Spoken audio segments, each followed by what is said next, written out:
Hello नमस्कार साथियों, स्वागत है आप सभी का गुरुजी एग्जाम के यूट्यूब चैनल में। साथियों उम्मीद करते हैं आप सभी बहुत ही अच्छे होंगे और आपकी तैयारी भी काफ़ी ज़बरदस्त तरीके से चल रही होगी। तो देखिए आज की वीडियो में हम लोग बात करने वाले हैं रीजनिंग के कुछ इंपॉर्टेंट प्रश्नों के बारे में जो बार बार परीक्षा में पूछ लिए जाते हैं। देखिए सभी परीक्षाओं के लिए बहुत ही महत्वपूर्ण प्रश्न होने वाले हैं। आप किसी भी गवर्नमेंट एग्ज़ाम की तैयारी कर रहे हैं, इस टाइप के प्रश्न हमेशा पेपर में देखने को मिलेंगे। तो देखिए इस वीडियो में हम आपको आसान ट्रिक बताएंगे जिसकी सहायता से प्रश्नों को करेंगे मात्र कुछ ही सेकंडों में सॉल्व। तो आपको ये भी बता दें ये रीजनिंग का पार्ट नंबर 35 होने वाला है। इससे पहले 34 पार्ट करा चुके हैं। यदि आप लोगों ने उन पार्टों को नहीं देखा है तो प्लीज़ उन पार्टों को भी देख लीजिएगा, क्योंकि हम अपनी वीडियो में उन्हीं प्रश्नों को शामिल करते हैं जो बार बार परीक्षा में पूछे गए प्रश्न होते हैं, जो रिपीटेड टाइप के प्रश्न होते हैं। तो चलिए वीडियो को करते हैं स्टार्ट। बने रहेगा वीडियो में एंड तक, बहुत ही इंपॉर्टेंट प्रश्नों को कराने वाले हैं। देखिए आपका पहला प्रश्न है मोस्ट रिपीटेड टाइप का प्रश्न है। साथ ही इस टाइप के प्रश्न काफ़ी बार एग्जाम में देखने को मिले। तो कैसे करेंगे सॉल्व? आसान तरीका क्या होता है, सबसे पहले प्रश्न को पढ़िएगा। प्रश्न दे रखा है, नीचे दिए गए प्रश्न में संबंधित शब्द ज्ञात करें। अब देखिए संबंधित शब्द का मतलब यहाँ पर दे रखा है कि सुई का संबंध जिस प्रकार से घड़ी से दे रखा है उसी प्रकार से हमें ज्ञात करना है कि पहिए का संबंध या प्रश्नवाचक चिन्ह के स्थान पर कौन सा शब्द आएगा। तो देखिए जब भी इस टाइप का प्रश्न आएगा तो कैसे सॉल्व करेंगे, आसान तरीका क्या होता है ये हम आपको बता रहे हैं। यहाँ पर सबसे पहले देखिएगा कि यहाँ पर सुई का संबंध घड़ी से किस प्रकार से दे रखा है। तो आप लोगों ने जो दीवाल घड़ी होती है उसको देखा होगा, जो हाथ में बांधने वाली भी घड़ी होती है उसको भी देखा होगा। तो उसमें क्या होता है भाई, सुई होती हैं। तो सुई जो समय दर्शाती हैं, जो चक्कर लगाती हैं, उससे ही तो हम समय की ज्ञात कर सकते हैं कि कितना बज रहा है। तो देखिए सुई का संबंध किससे, घड़ी से दे रखा है। तो उसी प्रकार से हमें ज्ञात करना है कि पहिए का संबंध किससे होगा। भाई देखिए पहिए का संबंध क्या सड़क से होगा, क्या बाजार से होगा, क्या वाहन से होगा? जी हाँ साथी, वाहन से हमारा राइट आंसर हो जाएगा, क्योंकि वाहन में पहिए होते हैं, पहिए की मदद से वाहन आगे की तरफ चलता है। क्या सड़क में पहिए होते हैं? नहीं होते हैं भाई, सड़क तो स्थिर रहती है। बाजार में पहिए होते हैं? नहीं होते हैं। क्या घोड़े में पहिए लगे होते हैं? नहीं होते हैं भाई, अपने पाँव से बजता है, वो पाँव से दौड़ता है। तो आपका राइट आंसर क्या हो जाएगा, वाहन आपका राइट आंसर हो जाएगा। तो साथ ही हम उम्मीद करते हैं ये भी प्रश्न आपको काफ़ी अच्छे तरीके से समझ में आ गया होगा। तो चलिए चलते अपने नेक्स्ट प्रश्न की तरफ। देखिए आपका दूसरा प्रश्न है मोस्ट इम्पोर्टेंट प्रश्न। साथ ही इस टाइप के प्रश्न भी काफ़ी बार परीक्षा में देखने को मिलते हैं। तो कैसे करेंगे, आसान तरीका क्या होता है, प्रश्न को पढ़िएगा ध्यान से। कैलेंडर से संबंधित प्रश्न है और काफ़ी बार रिपीट हुआ है परीक्षा में प्रश्न। तो देखिए कैसे करेंगे, ध्यान से समझिएगा प्रश्न, हम आपको बहुत ही अच्छे तरीके से समझाएंगे। तो देखिए यहाँ पर दे रखा है यदि 29 सितंबर 1706 को रविवार है तो 30 दिसंबर 1706 को कौन सा दिन होगा। अब देखिए जब भी इस टाइप का प्रश्न आएगा तो कैसे करेंगे। सबसे पहले देखेंगे यहाँ पर कौन सा महीना दे रखा है, 29 सितंबर दे रखा है। भाई यहाँ पर सितंबर का माह दे रखा है, तो आप लोगों को ज्ञात होना चाहिए कि सितंबर का महीना कितने दिन का होता है। सबसे पहले देखेंगे सितंबर माह हमारा 30 दिन का होता है। अब देखिए यहाँ पर 29 सितंबर जब दे रखा है तो क्या करेंगे, यहाँ पर जो तारीख दे रखी होती है जहाँ से पूछा जाता है तो उसको क्या करते हैं हम संपूर्ण महीने के जो दिन होते हैं उसमें से माइनस कर लेते हैं। तो देखिए 29 को जब माइनस करेंगे तो कितना बचेगा, यहाँ पर कितना बचने वाला है, 1 बचने वाला है। सितंबर में कितने दिन बच गया, 1 दिन बच गया। अब उसके बाद क्या, उसके बाद हमें कहाँ तक जाना है, दिसंबर तक जाना है। तो सितंबर के बाद कौन सा महीना आता है, अक्टूबर आता है। अक्टूबर में कितने दिन होते हैं, अक्टूबर में 31 दिन होते हैं। अक्टूबर में 31 दिन होते हैं ना। अक्टूबर के बाद नवंबर आता है, नवंबर में कितने दिन होते हैं, नवंबर में 30 दिन होते हैं। आप लोग भी याद कर लीजिएगा कौन सा महीना कितने दिन का होता है। ये काफ़ी महत्वपूर्ण भूमिका निभाने वाला है कैलेंडर के प्रश्नों में। तो देखिए यहाँ पर आप कहाँ तक, नवंबर के बाद दिसंबर तक जाएंगे। भाई दिसंबर तक कहाँ तक जाएंगे, वैसे तो 31 का महीना होता है, यहाँ पर देखो 30 दिसंबर दे रखा है। यहाँ पर ध्यान देने वाली बात यह है कि यहाँ पर 30 दिसंबर तक की बात कर रहा है। आप लोग यहाँ पर ऐसा मत कह लीजिएगा कि दिसंबर में 31 दिन होते हैं तो भाई दिसंबर में 31 दिन ही ले लें, नहीं ऐसा नहीं करना है। यहाँ पर जितनी तारीख तक पूछा जाता है उतनी तारीख तक हम लिखते हैं। तो देखिए यहाँ पर 30 तारीख तक पूछा गया है तो 30 ही लिखेंगे। यहाँ पर 25 तक पूछा जाता है तो यहाँ पर 25 लिखते। तो देखिए अब क्या करेंगे, इन दोनों को आपस में ऐड कर लेंगे। देखिए इतना समय नहीं होता है परीक्षा में, तो आपको बहुत ही आसान तरीका बता रहे हैं। देखिए काउंट, जब भी हम दिन को आपस में ऐड करेंगे तो काफ़ी समय लग जाएगा, क्योंकि काफ़ी बड़ी संख्या आने वाली। तो कैसे करेंगे, यहाँ पर डायरेक्ट कटा लीजिएगा। 7 से कटाना वैसे भी है, जोड़कर भी 7 से कटाना, डायरेक्ट भी कटाना है। तो देखिए शेष बचेगा उसको सामने लिख देंगे। तो आप लोग यहाँ पर कटा लीजिएगा। देखिए 7 से ही क्यों कटाते हैं, सप्ताह में 7 दिन होते हैं और 7 दिन के बाद दिन रिपीट हो जाता है। तो कैसे कटाएंगे, देखिए 7 से जब 31 को कटाएंगे तो कितनी बार में कटेगा, 7 चौका 28 कटेगा, 28 4 बार में कट गया ना, तो कितना शेष बचा, 3 शेष बच गया। अब देखिए इसको कटाएंगे, 7 चौका 28 कितना, 2 शेष बच गया। शेष बचेगा उसको बाद में ऐड कर लेंगे। देखिए यहाँ पर 7 चौका 28, इसमें भी 2 शेष बच गया। अब क्या करेंगे, 7 संख्या जहाँ पर भी बनेगी उसको फिर से कटा देंगे, क्योंकि हमें शेष ज्ञात करना है। 7 से हमें कोई लेना देना नहीं है, क्योंकि सप्ताह में 7 दिन होते हैं, 7 दिन के बाद दिन रिपीट हो जाता है। तो इसी प्रकार से देखिए 2 और 2 को आपस में ऐड करेंगे कितना, 4 बन जाएगा। और 4 को जब 3 को ऐड करेंगे 4 में तो क्या बन जाएगा भाई, यहाँ पर भी 7 बनने वाला है। तो 7 बनेगा, वहाँ पर कटा देंगे भाई। 7 से हमें कोई लेना देना नहीं है, हमें तो शेष से मतलब है। तो देखिए शेष क्या बच गया, 1 बच गया शेष। तो देखिए शेष का हम क्या करते हैं, जो दिन यहाँ पर दे रखा होता है, यहाँ पर बात कर रहा है ना 29 सितंबर 1706 को रविवार है। तो देखिए रविवार में हम क्या करेंगे, ये जो शेष बच गया है इसको ऐड कर देंगे। 1 दिन शेष बचा है, 1 को ऐड कर देंगे। यहाँ पर 2 दिन शेष बचे होते तो 2 दिन को ऐड कर देते। तो देखिए रविवार में 1 दिन को ऐड करेंगे तो क्या बनने वाला भाई, सोमवार बनने वाला। रविवार के बाद कौन सा दिन आता है, सोमवार आता है ना, तो सोमवार बन जाएगा। देखिए सोमवार आपका किस ऑप्शन में दे रखा है, सोमवार आपका ऑप्शन नंबर डी में दे रखा है, जो कि आपका राइट आंसर हो जाएगा। तो साथ ही हम उम्मीद करते हैं जब भी इस टाइप का प्रश्न आपकी परीक्षा में पूछा जाएगा तो आप बहुत ही अच्छे तरीके से सॉल्व कर पाएंगे। तो सोमवार आपका राइट आंसर हो जाएगा। तो चलिए चलते अपने नेक्स्ट प्रश्न की तरफ। देखिए आपका नेक्स्ट प्रश्न क्या होने वाला, आपका तीसरा प्रश्न है। ये भी मोस्ट इम्पोर्टेंट प्रश्न, साथ ही इस टाइप के प्रश्न भी काफ़ी बार परीक्षा में देखने को मिले हैं।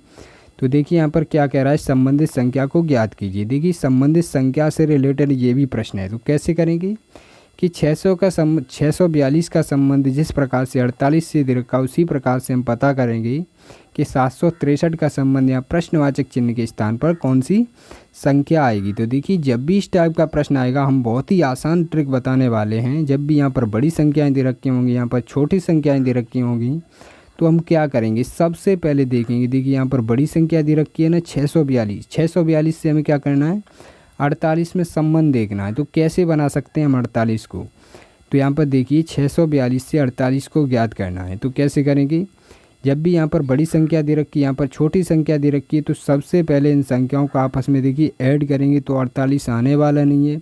तो इनको आपस में गुणा करके देख लेते हैं। तो देखिए इनको आपस में गुणा करेंगे।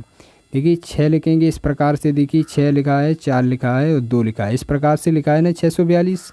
तो इनका आपस में देखिए गुणा करके देख लेते हैं। तो देखिए इनको आपस में गुणा करेंगे कि 48 प्राप्त होने वाला है, बराबर में 48 आना चाहिए। तो देखिए 6 चौका 24 होता है, 24 दूनी 48। देखिए इसी प्रकार का लॉजिक लग रहा है। तो यहाँ पर कितना, 48 हमें प्राप्त हो चुका है। तो देखिए यहाँ पर भी 48 आ रहा है, यहाँ पर भी 48 ही दे रखा है। तो इस प्रकार का लॉजिक इसमें लगाएंगे, तभी तो हम ये प्रश्नवाचक चिन्ह के स्थान पर संख्या को ज्ञात कर पाएंगे। तो कैसे करेंगे, यहाँ पर देखिए 7 लिखेंगे, इसी प्रकार से लिखेंगे जो इस फॉर्मेट में लिखा था।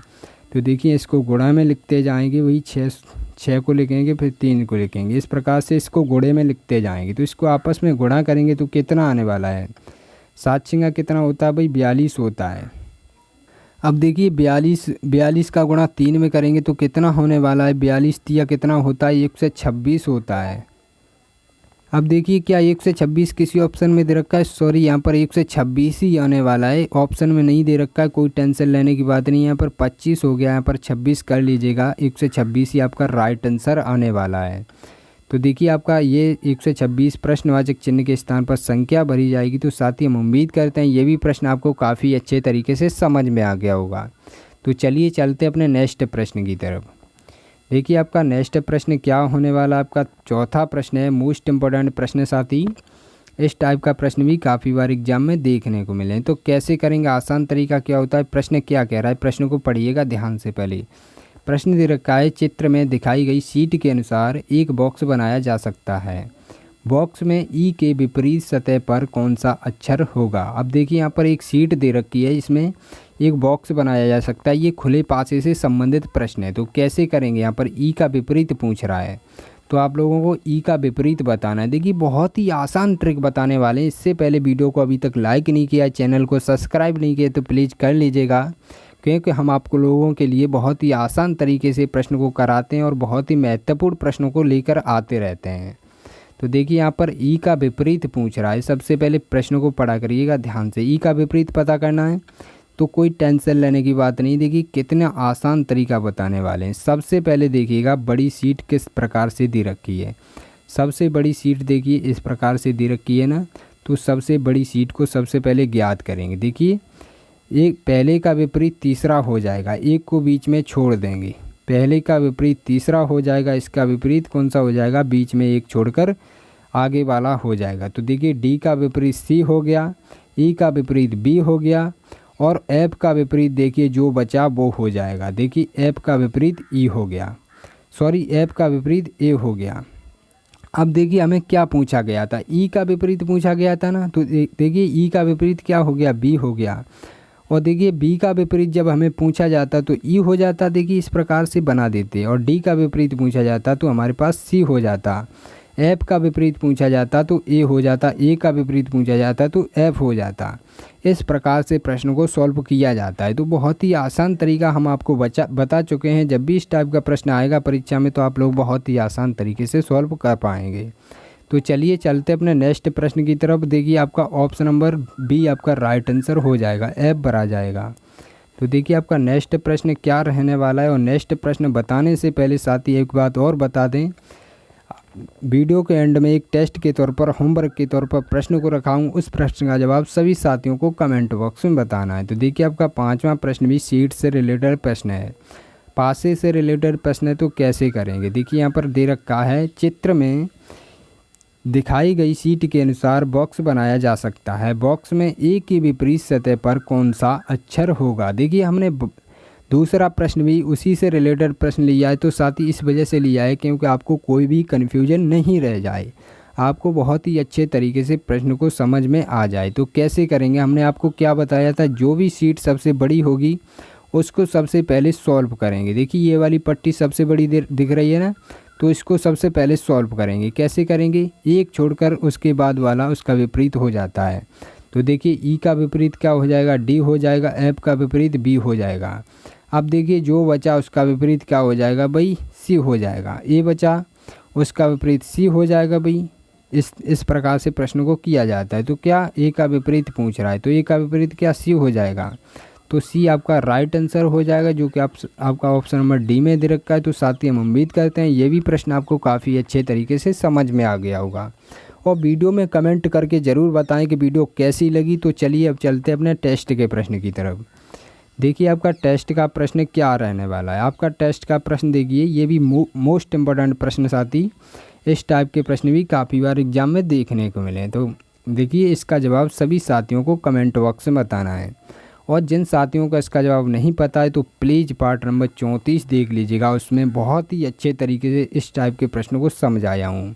पार्ट नंबर 34 का ये दूसरा प्रश्न है। बहुत ही आसान तरीके से आपको इस प्रश्न को समझाए हैं। जब भी इस टाइप का प्रश्न आएगा आप बहुत ही आसान तरीके से सॉल्व कर पाएंगे।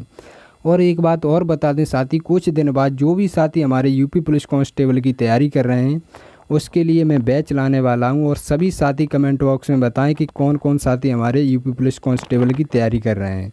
और जो भी बैच पढ़ना चाहते हैं भाई, जो भी साथी हमारे हमसे पढ़ना चाहते हैं, यूपी पुलिस कांस्टेबल की तैयारी करना चाहते हैं, वो कमेंट बॉक्स में बताएं। कम से कम 1000 कमेंट होना चाहिए। उसके बाद हम आप लोगों के लिए लॉन्च कर देंगे एक बैच रीजनिंग और मैथ का। बहुत ही आसान ट्रिक बताएंगे और जब तक पेपर आएगा तब तक हम आपको 2 बार रिवीजन करा देंगे और बहुत ही अच्छे तरीके से इस बार सिलेक्शन आपको दिलाकर ही छोड़ेंगे। तो साथी कमेंट बॉक्स में ज़रूर बताएं। और जो भी साथी आपके लिए यूपी पुलिस कांस्टेबल की तैयारी करना चाहते हैं उनको भी जोड़ें और वीडियो को शेयर भी करें। तो चलिए मिलते हैं अगली वीडियो में, तब तक के लिए जय हिंद। और कमेंट बॉक्स में ज़रूर बताएं कौन कौन साथी हमारे यूपी पुलिस कांस्टेबल की तैयारी करना चाहते हैं और हमसे पढ़ना चाहते हैं। तो चलिए मिलते हैं अगली वीडियो में।